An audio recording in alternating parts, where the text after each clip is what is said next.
Welcome everyone to a groundbreaking webinar series on inclusion, diversity, equity, and accessibility, presented by Gaining Vision 2020 in partnership with Connect for Life Charity.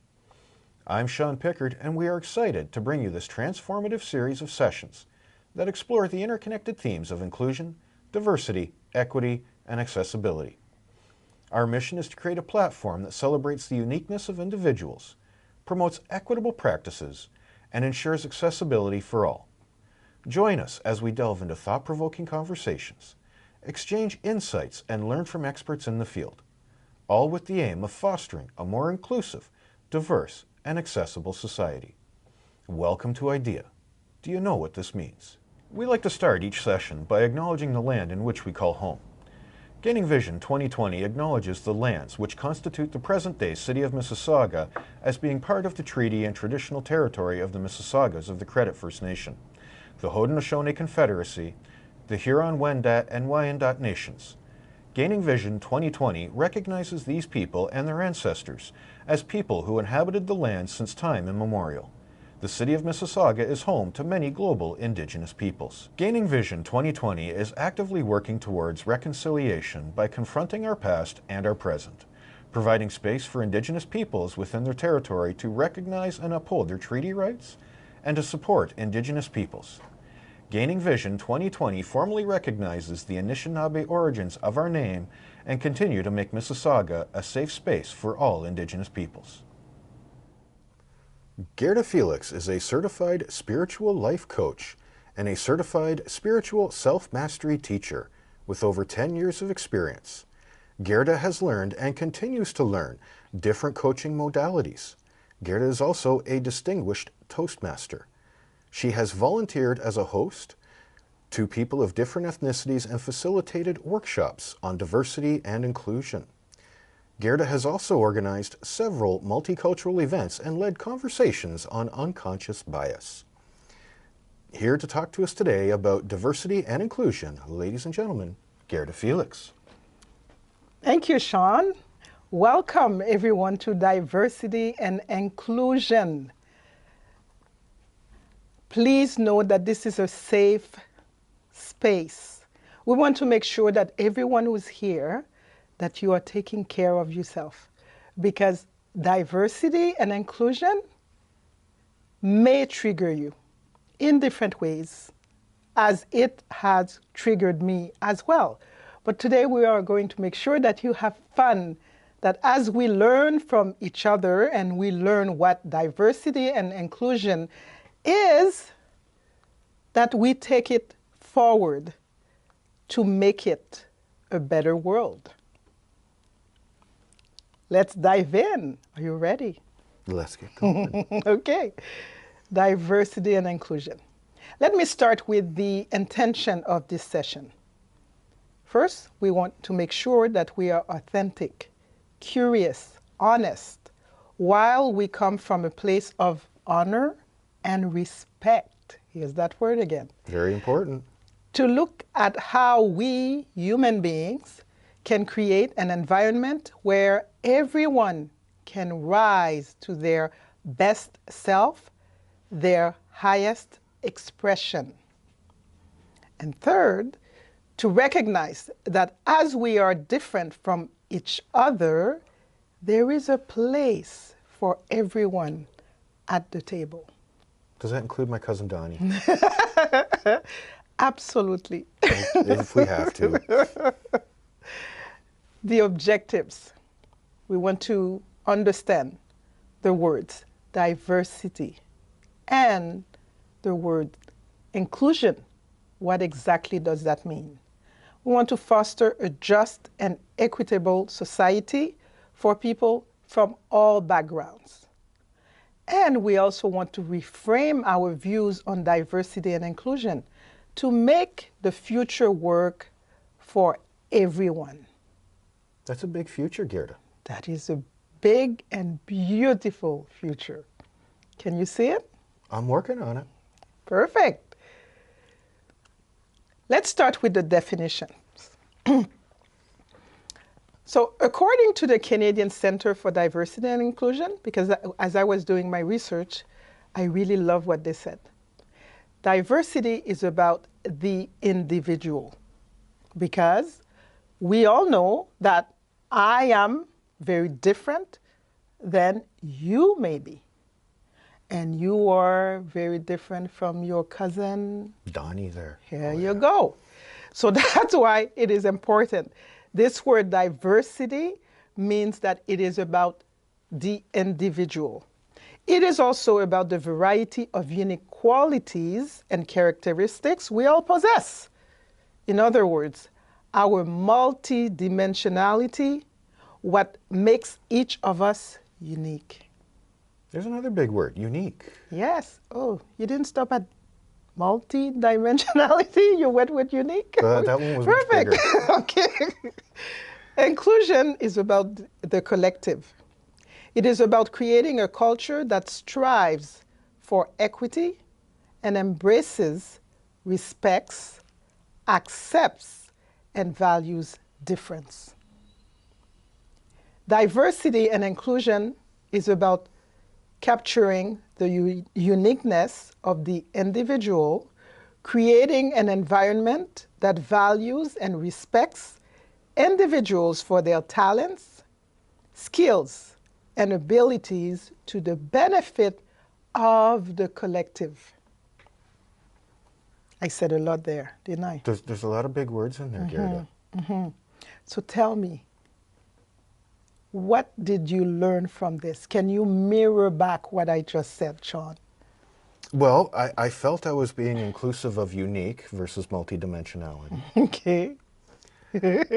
And really what it comes down to, what I'm understanding here, it's about accepting the individual. It's about the person. We all have a lot of things that would be similar for many of us, but we all also have many things that are so different and make us the individuals that we are. Absolutely. Absolutely. In other words, we can all of us, we can be in this world and be included because of our individuality, because of our uniqueness, because we are interconnected. We are? We are interconnected. So whatever affects me will affect you in a way, one way or another.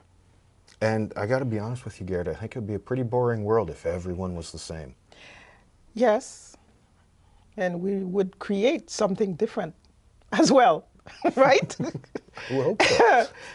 Diversity versus inclusion. Now, diversity refers to the traits and characteristics that make people unique, while inclusion refers to the behaviors and social norms that ensure people feel welcome. In other words, one cannot exist without the other. And to coexist, equity is also important. It has to be there. Yes. Equity refers to fairness and justice. Equity recognizes that we do not all start from the same place and must acknowledge to adjust these imbalances. So now we've talked about diversity, we've talked about inclusion, we've put equity in there, and there's one more word or two that I would like to also mention. Do you know what that is? Oh, I think you're going to come back to something we were discussing earlier today. Indeed. Unconscious biases. It is important for us to have this always in the back of our mind. What does that mean? Stereotypes, usually unconscious, that a person may hold against a group of people without their own knowledge. The reason that I'm talking about this, it's because it never leaves us. It's what we're raised with. It's part of our personalities. We're brought up. It's the environment we're in. Yes, absolutely. And that's why it is even important for us to keep that in mind. Now, what are the benefits of inclusion? The benefits of inclusion? There are many. There are many. One that comes to my mind is different opinions. You can learn a lot more and achieve a lot more by having different thoughts come out and moving along in the process. Absolutely. Now, an inclusive society is a flourishing society. That is very true. Yes. It provides opportunities for everyone to feel not only included, but also supported. So, for example, if I feel that my contribution to the world is valued, I will give more of my contribution to the world. Correct? I believe you will, yes. An inclusive society provides a safe environment for everyone to be who they are, regardless of their background and or their experiences. Now, you're including both background and experiences there, Guerdah. Yes. Aren't they the same? Not necessarily. Let's break it down. Okay. Okay, so for example, I have a background, let's say, in languages. This is what I have studied. My experiences of that background is that when I use languages, so I've studied German, I've studied Spanish, I speak French, I speak English, I speak Creole. When I include this, my experience of this is that when I speak to people who speak those languages, they are more welcoming. My background is the language. My experiences are what I have lived. So that moves you along quite nicely then. Yes, it opens the door. So that's the way that it helped me. And that's why experiences is always the living thing, I would call it. Background could be the basis of what makes you who you are. It's a very good That's point. the way I would describe it. Very good point. Yes. An inclusive society promotes creativity. I wish that will happen in the music industry soon. Okay. So tell me a little bit more.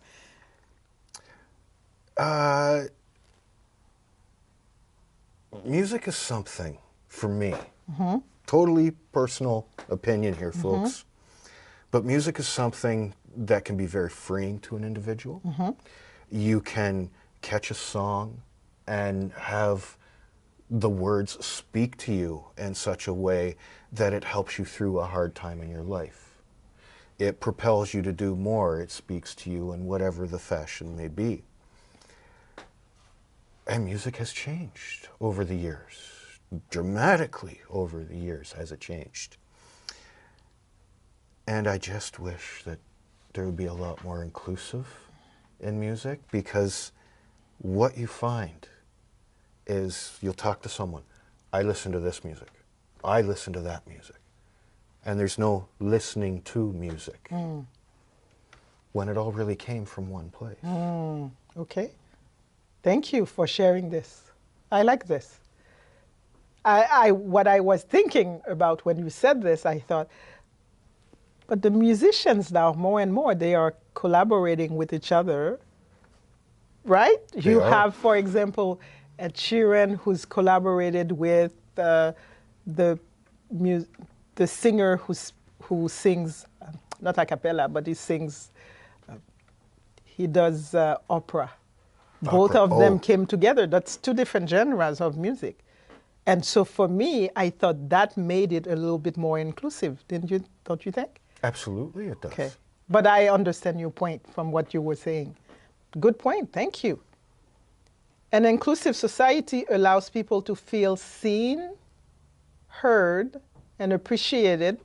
Therefore, its citizens become more productive. Is there a time in your life where you felt this? That you were included, so included in something that you felt, yes, they see me, they hear me, I am appreciated for what I bring to the table, and therefore you can give more of who you are. Oh, absolutely. I've had a number of those experiences. And it can really change your outlook on life, your outlook on people when you get it going. So, yeah, those are awesome experiences when you finally feel like, yeah, this is all coming together and this is the way it's supposed to be. Yeah. Yes. Yes. And I totally agree. I think in my life I've experienced this maybe twice. And I remember the first time I experienced it, I felt it was such an out of this world feeling that I would have liked it to never stop. So yes, having an inclusive society allows people to feel seen, heard, and appreciated. Absolutely. An inclusive society fosters an atmosphere of belonging. Ooh. That's kind of deep, though. Yes, yes. Fostering an atmosphere of belonging. We might need to go through that one a little more, Guerdah. Okay, let's dive in. Let's dive in. An atmosphere of belonging. When you belong, or you feel that you belong, you can be yourself, and you will feel so relaxed in who you are that you don't need to do anything else, because you know that you are appreciated exactly as you are. So you found home then? You feel like you're at home? Yes, very good point. I like that one. Yeah, yeah, no, it's something a beautiful thing to experience. So those were the benefits of inclusion. I will repeat them again because I find that this is so very important. An inclusive society is a flourishing society. An inclusive society provides a safe space for everyone to be who they are, regardless of their background and their experiences. An inclusive society promotes creativity. An inclusive society allows people to feel seen, heard, appreciated. Therefore, its citizens become more productive. An inclusive society fosters an atmosphere of belonging. Don't you feel it's like heaven on earth? As I am saying this, don't you feel that's what it is? I found my home. Yes, yes. And even as I am saying this, I feel my body relaxing, because this is what everyone would want, to feel that I can be me in this world. That's a very important thing to have. Now, I have given you the good. I'll call it this way. I've given you the good. Now, I am going to give you some examples of non-inclusive behaviors, because I believe that it is important for us to look at things in a very balanced way. Why? Because as you know how it feels like when it's good, I also want you to feel it, what it is like when it's not good. Why do you think I'm doing this? People have to know both sides of the coin. Why? If you don't know what's on the other side, how often are you doing something that you don't want done to you, for example? Absolutely. And the other thing is, because you know what you want or what you like and how it feels that when you like it, as soon as you will experience that is not what is good for you, you will also know it right away. You won't stay too much in the negative one. You will move to the more positive one. So that's why I'm giving you both. And now examples of non-inclusive behaviors. Would you like to start with one? Oh, I think this first one is the one that can get me in trouble a little bit here, Guerdah, because I have a very expressive voice. And some people, they may not like a joke or two that I come across trying to be a humorous person. So, inappropriate tone of voice. Okay. You don't like that one? Well, it is, and I have to admit, it is one that I am continuously working on. Because I know, for example, when I am triggered, As soon as I open my mouth, you will know it. So that's one that yes. And if we are to foster, right, an inclusive society, we also need to be mindful of that. Of our own actions, Yes, yes. yes. Playing favorites. Now, was that for the parents out there? I don't know. Do the parents really play favorites, you think? I think they try not to, but that unconscious bias creeps in. Okay. The lack of inclusivity in the family home, Yes. right? Yes. Yes. And you know, playing favorites at work, it's something that can be very hard on someone who doesn't feel included when you are at work. Yes. So this is something that is something that I believe that we need to all work on, because when one worker feel like he or she is the favorite, then you know the other ones feel that they are not. So it is something to pay attention to. Making assumptions before checking facts. That's a big one. That's a big one. And this is a non-inclusive behavior. Absolutely it is. Poor nonverbal communications. When your face is doing something without you even know it, it also communicates something to someone else. Let me give you an example. In my culture, we speak a lot with our faces without even knowing. So we'll do this. When something doesn't please us, our face will speak before we even speak. But not realizing that we're doing this can make other people feel excluded. It's a very good point. Yes. Yeah. And that's why it is important for us to pay attention to this. And the other reason is, if you have something to say to someone and you have not said it, it will show in your body. It's a very good point. It'll be in your shoulders, it'll be in your head. Yes, in your head, in your face. And the person will come and talk to you and your face will do this. You don't want to look at them, right? Your face will turn away. So those are poor nonverbal communications to pay attention to. Blaming others for your difficulties. Now, I think this one is quite rampant in the world and people don't want to accept it. Yes. Yes, because I think it stems from fear. Because again, when we are in an inclusive society, we won't need to do that because we know that, well, it is okay if we make a mistake. Nobody is going to blame us for it. We just know that it is a mistake and now we're moving forward.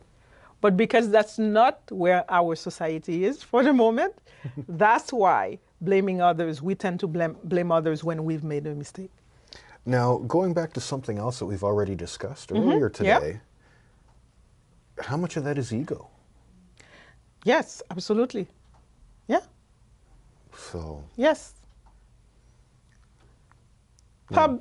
Public humiliation. That's a word.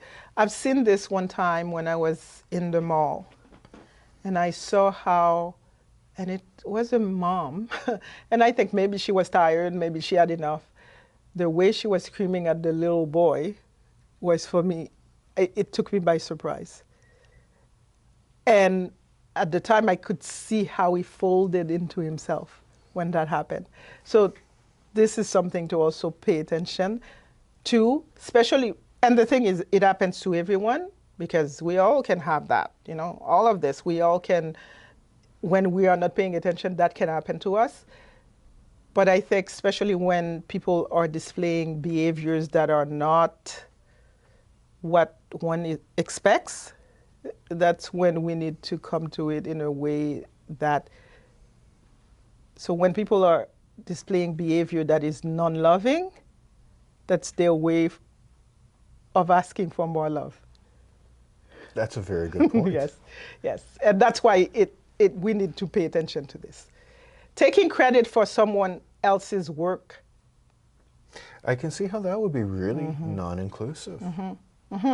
Especially when you've been working on something and you've been doing your all to, you make sure that everything is, and then somebody else comes along and they don't even say thank you, and they're the one who gets the credit for it. Gets the promotion Yes, and yes. the raise. Yeah. Yes. So those are non-inclusive behaviors.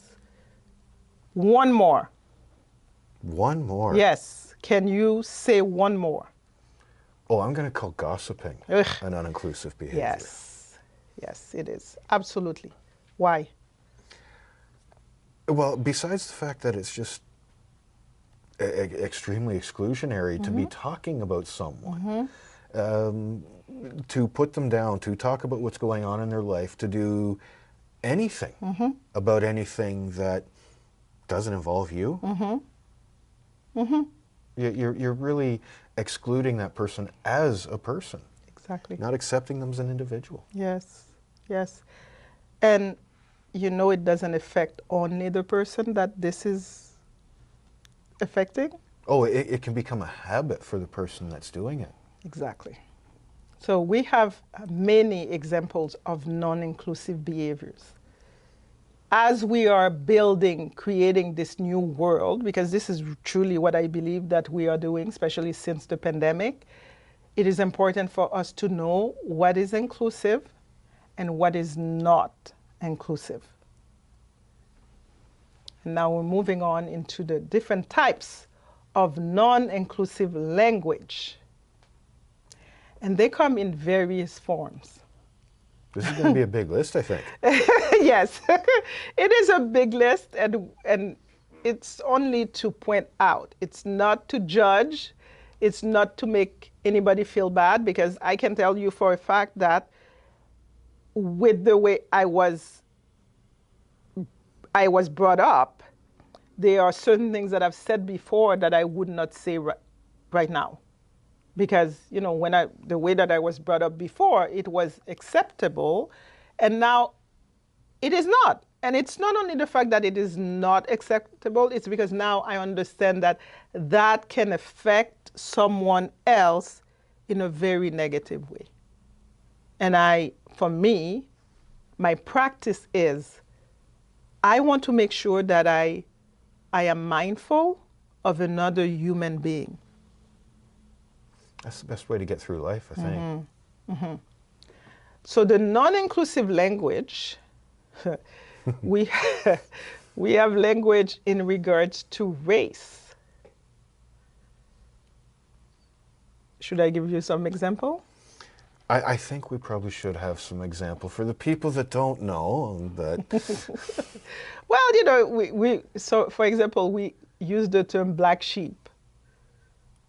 You're the black sheep of the family. That's an old term. Yes, but we still use it sometimes. To call the kettle black, that's another one. Is another one. I can blackmail someone. All of those terms that we say without even thinking that they may have an effect on someone else. What about the terms that is to do with whitewashing? Whitewashing, yeah. Okay, give me another one. Oh, geez, I'm going to have to go back into the memory banks for this one. What were some of the other ones that we've heard? So before you continue, is whitewashing a term that is positive? I think it's going to depend on the person. Ah, okay. Okay. Can you say more? Well, for me, yes, I hear the term whitewashing, and what I think of is paint. Okay. Right? Putting a coat of paint on. Okay. Give it a whitewash. Okay. Right? Okay. But what it's used for a lot yes, is making sure it doesn't come out this way. Oh, okay. Right? Okay. We're going to whitewash this so that people don't know the truth. Ah, okay. Wow. Okay. Wow. Thank you. Kind of like putting the coat of paint on, right? Yes, Make it look pretty. Yes. Blank slate.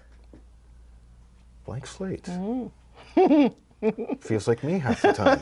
Blank slate. You know, we hear those type of terms that before it was normal. But now we have to pay attention. Why? Because again, our world moves. We go from one country to another. We learn different cultures, all of us. And that's why we have to be very careful of them. The term immigrants. Why is the term immigrants a non-inclusive language? Well, it can make someone feel alien, for lack of a better term. Oh, you're not from around here. You're one of them. Oh, things of that nature. Yes. And interestingly enough, this is what I always ask myself. What's the difference between an immigrant and an expatriate? It's the direction of travel. There's not really... There's no difference. Exactly. But then we will use immigrant for one group. Who is coming in. Yes, and expatriate for another group, which basically it's the same term, which we need to pay attention to. Age.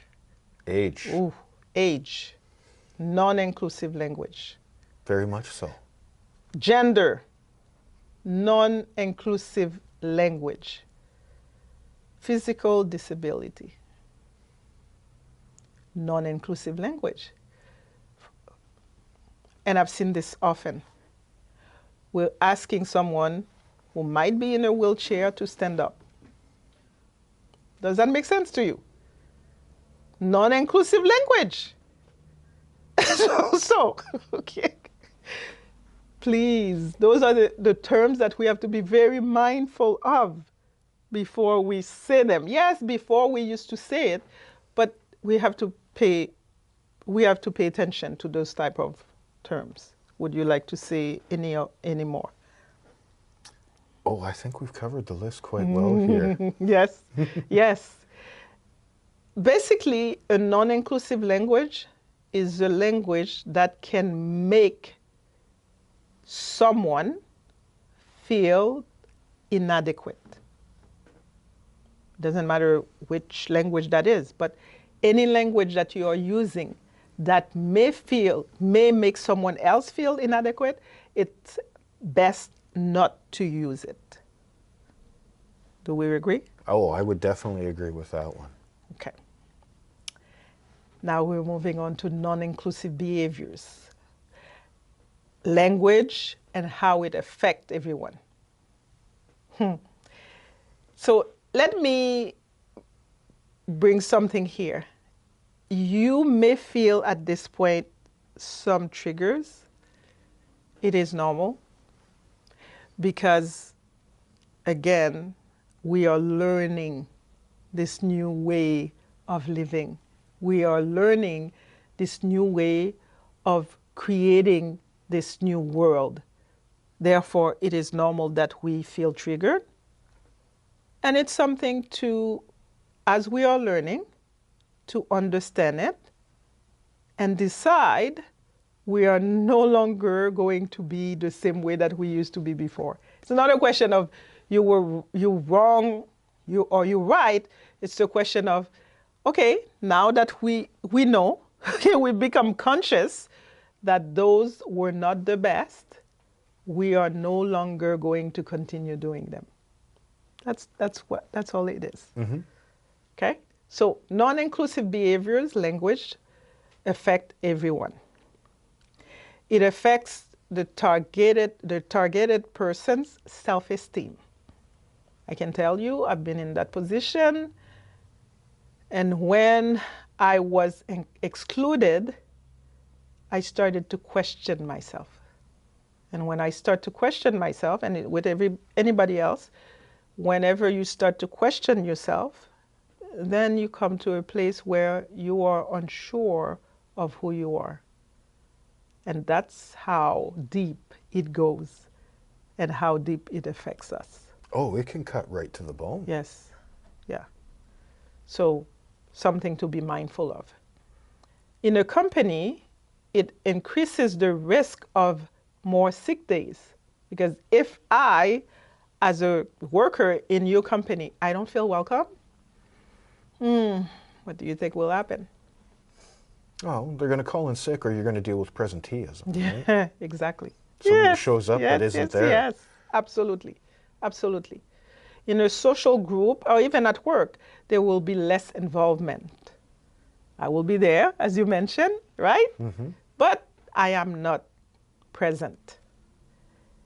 It affects the morale of the group as well.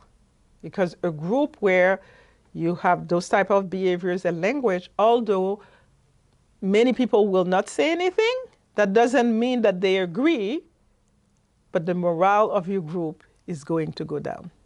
Absolutely. Yeah. Dramatically, actually. Yes. Yeah. And to the way that I think or I feel this is a loss-loss versus win-win situation. No one wins in that situation. Because, again, we are interconnected. When one feels one way, the other person will also feel a certain way. That means that it's not good for anyone. And we want to live in a thriving community, don't we? Absolutely. Okay. Let's move on before I start preaching. Okay. I would like you to visualize, you and the audience and whoever is listening to this video or workshop, I would like you to visualize an inclusive world. Shall we do this together? I'm going to ask you to close your eyes. And I am going to ask you to think in terms of general terms. How do you see yourself? How do you see the people around you? Do you see that you have people from different communities, different cultures? How are those people being represented? This is what I want you to picture.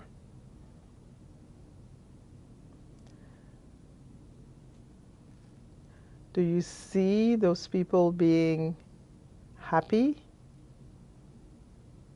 Or do you feel that they are in pain? So in this inclusive world, in your mind, the people are happy. They are able to bring their gifts, their talents to the table. They are able to thrive together with you. It's a community where everyone feels that they are themselves and that they are appreciated, that they are seen, they are heard. This is an inclusive world. Were you able to visualize this? Oh, I was. How do you feel inside of yourself? Excited to make that happen. Okay. Is there anything else that you feel inside of yourself? I guess the best thing I can come up with is that it is just a place, like a happy place where everyone's there, you know? The negative aspects of life were gone, so to speak. Absolutely. You know, I read somewhere, it's a story of different children who were taking part in a race. And those children, some of them had some disabilities and some not, but they were all taking part in the same race. And as they started the race, they all started to run. And at one point, one child fell. One of the children who who was running turned around and saw that there was one child that fell, he stopped. And the rest of the children, all of them stopped and went back to get the child who fell.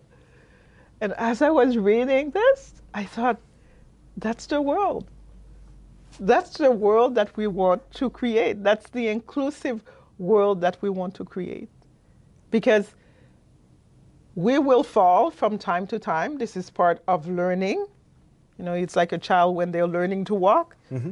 When they fall, as parents, we are all excited when they start making their first steps. They make their first steps and you're like, oh, come to mama, come, that's great, you're doing great.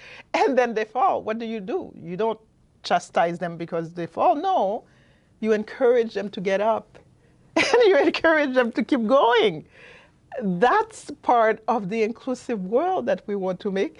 It's not, you're not good, it's try again. Isn't that great? We do that for our children and yet we don't do that for us. That's the world that we are creating.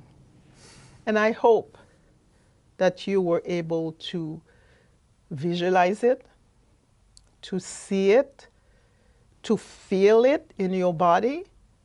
And the reason that I'm talking about this, not only the vision, and I'm talking about the feelings, is because in order for us to do anything, we have to not only think it, but we also have to feel it so that we can start making different steps in the right direction. Very important thing, doing the right steps in the right direction. If not, well, Guerdah is going to continue preaching. What do you think? And I don't think anybody would want that. So tell me so far, if I ask you to summarize, what would you say about our discussion, conversation of diversity and inclusion? I would have to say that the big thing that I picked up today is it's really about the individual and our own representation of how they fit in our life. And a lot of people will just write someone off because of how they look, who they are, who they hang out with, whatever the case may be, because that doesn't fit in their life. Yes.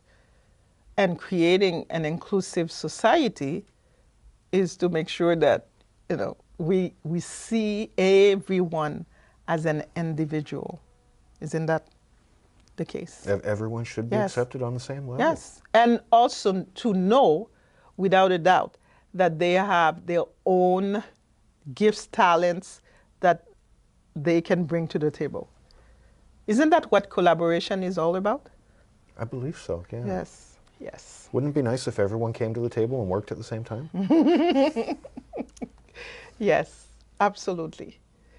If there's one thing I would like everyone to learn, or at least to retain in this, is that diversity is about the individual. We are diverse in the way that we are and in the way that we are with each other. That's what makes us diverse. If I were to ask you, what are the qualities that you possess, what would you tell me? Oh, I'd have to think about them first and foremost. Okay. They wouldn't be right off the top of my head. So I'll let you think. Some qualities of me. I usually put a lot more out for others than I do for myself. Okay. The guy that shows up when you need it. Okay. Things like that. Okay. So for me, I would say my main quality, well, one of the strongest that I am an active listener. I am an observer, and my love for people is very strong. Those are my main qualities. But to say this, if I were to go and get a job, do you think those are the things that I would write in a resume? I don't know if that's exactly what they're looking for in the onboarding department. Okay. But wouldn't you think that this is an important part? That would be someone that you would think an employer would want in their team. Yeah. perhaps we need to look at this in a different way. I think so. Yeah. Excuse me. What else did you pick up? That we could achieve so much more by working together. Okay. Yes, I agree. I agree. Yeah. There's a lot more that we are capable of. We're just not letting ourselves do it. As we are talking about diversity and inclusion, and we have come to understand that diversity is about the individual, I would ask you to look at it in a different way, meaning take the time to understand the qualities that you bring to the table and how it is going to benefit the world that we live in, and accept that each and everybody, each person, brings with them something to the table as well. In summary, we have talked about, discussed, understanding of diversity and inclusion, a way to foster a fair and equitable society. We've discussed benefits of inclusion. We've also went over how a non-inclusive space affects everyone. And now I've just asked you to reframe your views on diversity and inclusion. How you, the individual, how you, Sean, how you, the audience, the individual, how you affect the world that we live in. Sean, would you like to say anything else? I don't think I can follow that one up at all, Guerdah. That was very deep. Okay. Well, thank you, Sean. And I'd like to thank our audience as well, because as we foster this new world, we know that all of us have a role to play in it.